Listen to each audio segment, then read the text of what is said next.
1970 sees the start of another era in Australia's aviation history with the opening of a new overseas terminal at Sydney's Kingsford-Smith Airport. Costing $31 million, it provides facilities undreamed of back where it all began. Here's how it was at Mascot in the early 30s, when flight was still sufficient a novelty to attract big crowds of sightseers on a Sunday afternoon.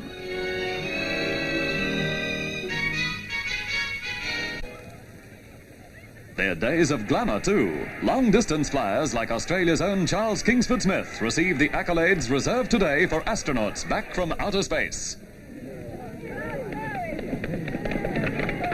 Among the adventurers, 25 years old Elly Beinhorn gets a heroine's welcome as she flies her single-engined Klemm monoplane into Mascot after a grueling flight from Berlin. A big adventure for a young woman in the year 1931.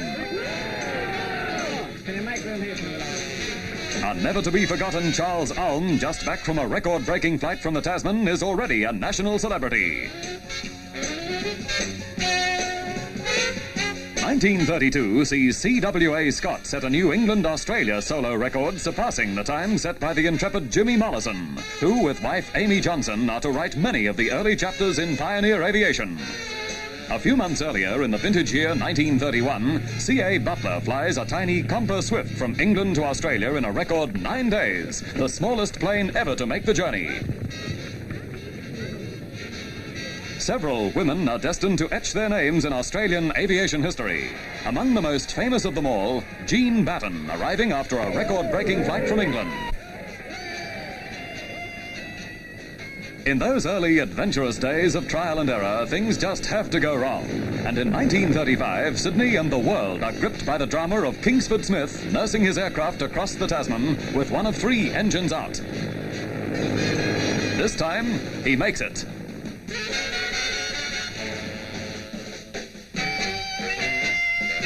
In 1936, the spirit, courage and skill of the great Australian aviator is to be remembered for all time with the naming of Mascot Aerodrome as Kingsford-Smith Airport.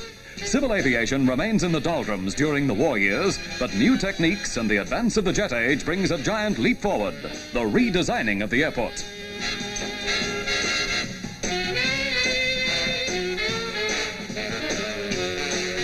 Soon, even the developments of the post-war years are to be overtaken.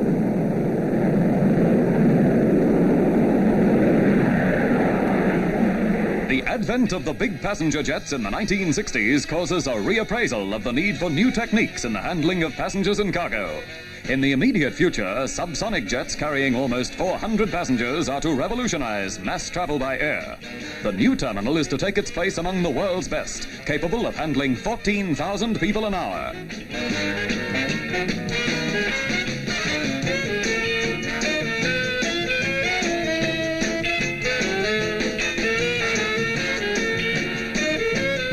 The jumbo jets are just a whisper away, and Sydney's Kingsford-Smith Airport is ready. Passengers from 12 aircraft can be handled simultaneously. Incoming baggage arrives by conveyor belt on rotating turntables, where it's picked up and carried away. Friends of travellers may leave their cars in parks catering for 2,500 vehicles. And for those frustrating delays, modern lounges ease the boredom. After a pure jet flight, the escalators are a little slow, but they're about the best earthbound people movers available.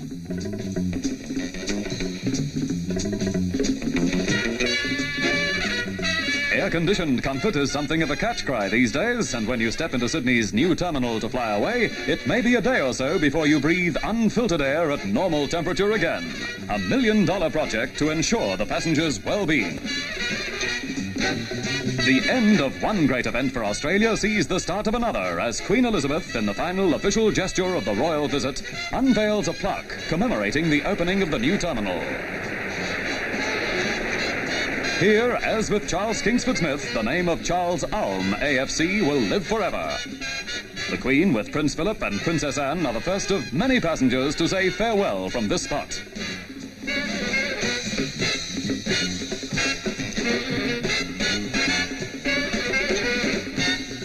Prime Minister Gorton and young Kerry Badcoe, daughter of the late Major Peter Badcoe, VC, are there with about 15,000 others to wish them Godspeed and a safe trip.